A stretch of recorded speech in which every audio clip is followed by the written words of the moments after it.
Apraxia of speech is a motor speech disorder where the brain has difficulty planning and coordinating the movements needed for speech. It is known as a childhood apraxia of speech when it occurs in children. Individuals with apraxia of speech may have difficulty moving their lips, tongue, jaw, and mouth to form sounds.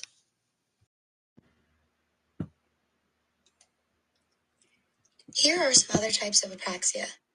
Ideational apraxia is the inability to make use of an object or gesture because the individual has lost the knowledge of the object's or the gesture's function. They cannot make proper use of object or gesture because they no longer know its purpose. This is an uncommon disorder and it results from damage to the left parietal lobe. Ideomotor apraxia is a disturbance in the performance of movement needed to use an object or make a gesture. Apraxia of speech is an ideomotor apraxia. This affects voluntary movements more than spontaneous or automatic movements. Other apraxias in this category include limb apraxia, nonverbal oral apraxia, and apraxia of speech.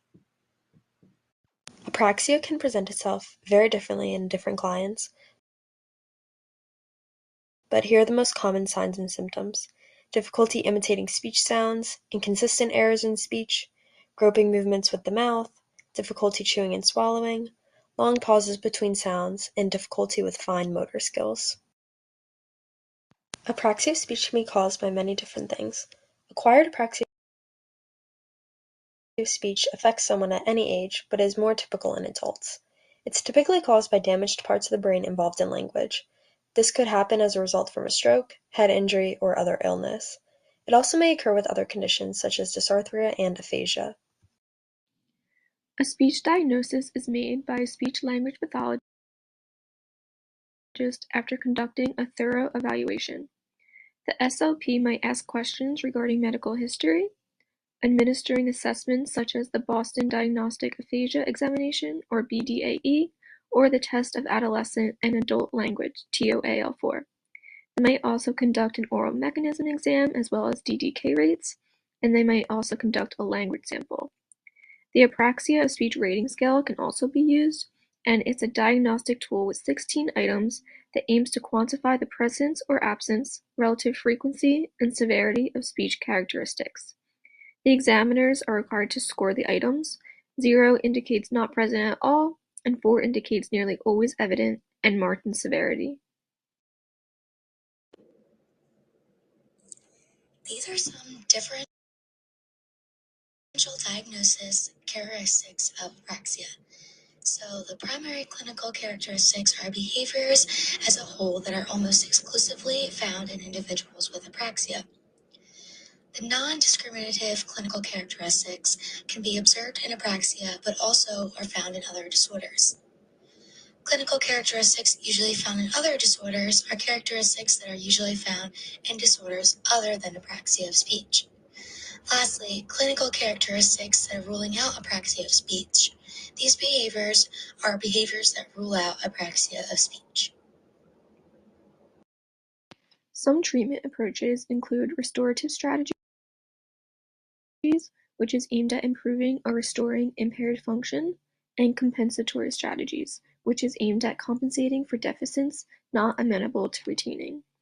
So there's articulatory kinematic approaches such as the multiple input phoneme therapy. So clinicians model a client's utterances while providing a gestural cue. Sound production treatment. So this is modeling and repetition of minimal contrast word pairs. Speech motor learning treatment approach, which addresses the inability to plan the production of speech. And then there's sensory cueing approaches.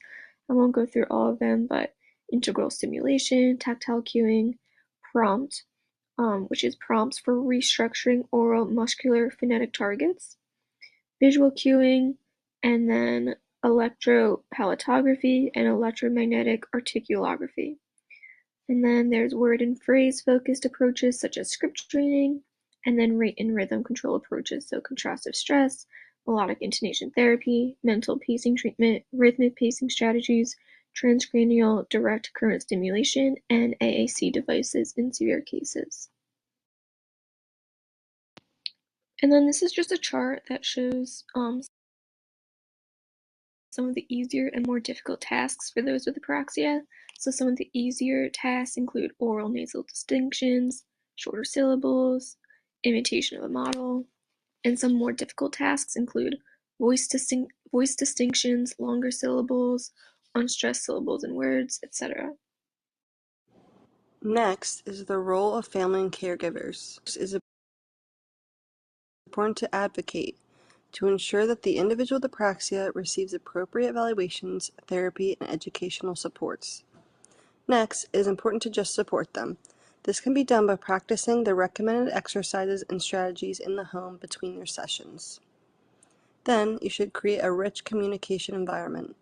This is done by providing the most opportunities for communication while working within the normal home routines.